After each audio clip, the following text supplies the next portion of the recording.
जय श्रीमन नारायण। ए पर जे टिप्पणी हम करे जा रहल बा रामा अनुजदास श्रीमान गट्टू वेणुगोपाल स्वामी जी के द्वारा दिहल गयल बा। अध्याय 17 श्रद्धा त्रय विभाग योग श्लोक 3। सत्वानुरूपा सर्वस्य श्रद्धा भवति भारत श्रद्धामयोऽयं पुरुषो यो यत् श्रद्धः स एव सः। ओम।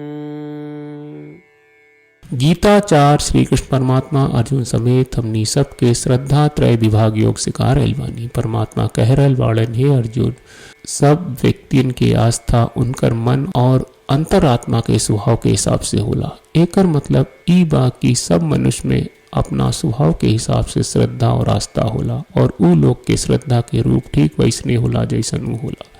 ई कह के श्री कृष्ण परमात्मा ई बतावत बाड़न कि हमनी के आस्था में हमनी के व्यक्तित्व के झलक मिलेला। ता आई हमनी के आपन व्यक्तित्व के मूल्यांकन ई आधार पर करी जा कि हमनी के मन का चाहत बा, हमनी के कौना चीज में सबसे अधिक रुचि बा और हमनी के कौना चीज पर ध्यान देत बानी जा।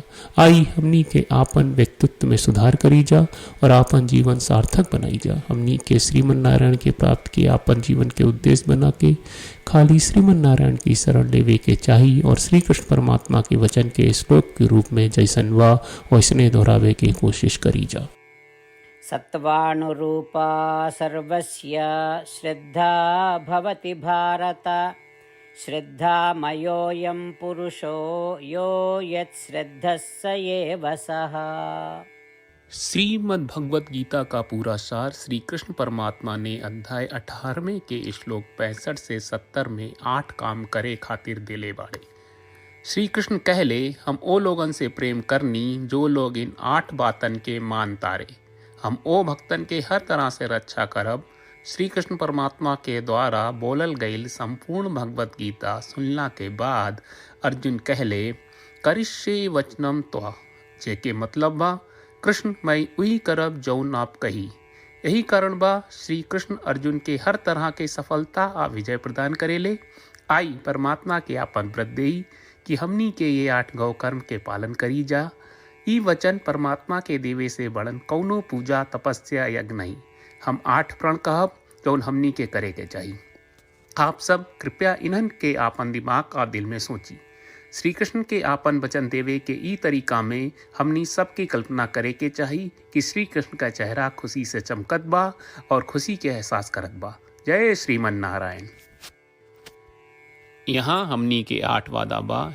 हमनी के पहला वादा, हे श्रीमन नारायण, आपका निर्देश के मुताबिक हम हमेशा तोहार ध्यान करब और तोहार बारे में सोचब। हमनी के दूसर वादा, हे श्रीमन नारायण, आपका सलाह का अनुसार हम हमेशा आपका भक्त रहब। हमनी के तीसर वादा, हे श्रीमन नारायण, हम आपन सब काम तोहरा सेवा के रूप में और तोहरा संतुष्टि खातिर करब। हमनी के चौथा वादा, हे श्रीमन नारायण, जैस की आप माने के कहले रहलू, हमरा बहुत विश्वास बा कि हम आपके होई और हम हमेशा आपन दोनों हाथ जोड़ के आपके नमस्कार करब और आपकी पूजा करब।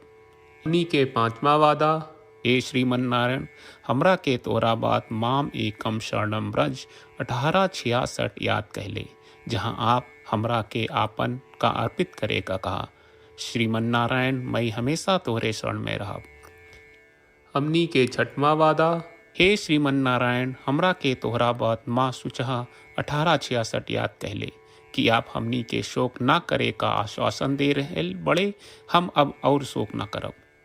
हमनी के 7वां वादा, हे श्रीमन नारायण, आपने हमरा खातिर श्रीमद् भगवत गीता के वितरण करके हम सबके कृपा कहले और आशीर्वाद दहले बा। हम वादा करत बानी कि रोजाना कम से कम 1 श्लोक पढ़ब या सुनब। हमनी के 8वां वादा, हे श्रीमन नारायण, आप गीता के पूरा मानवता तक ले गयलू। हम गीता में आपके दिव्य वचन के उन भक्तन तक पहुँचावे के प्रयास करब जे गीता से अपरिचित बा। हे श्रीमन नारायण, हम उई करब जौन तू करे का कहब। हम ऐसन व्यवहार करब जैसन आप चाहत बानी और हम खाली आपका खातिर काम करब। श्रीमन नारायण के रोज आपन वचन देहल कि हम ओइस करब जैस आप कहत बानी, ई अपने आप में बड़न पूजा बा।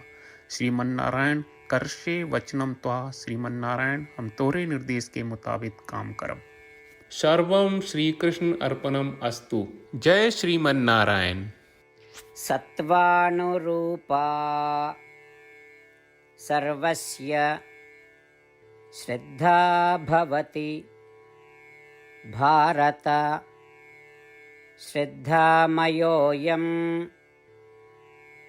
पुरुषो यो यत् श्रद्धः स एव सः। ॐ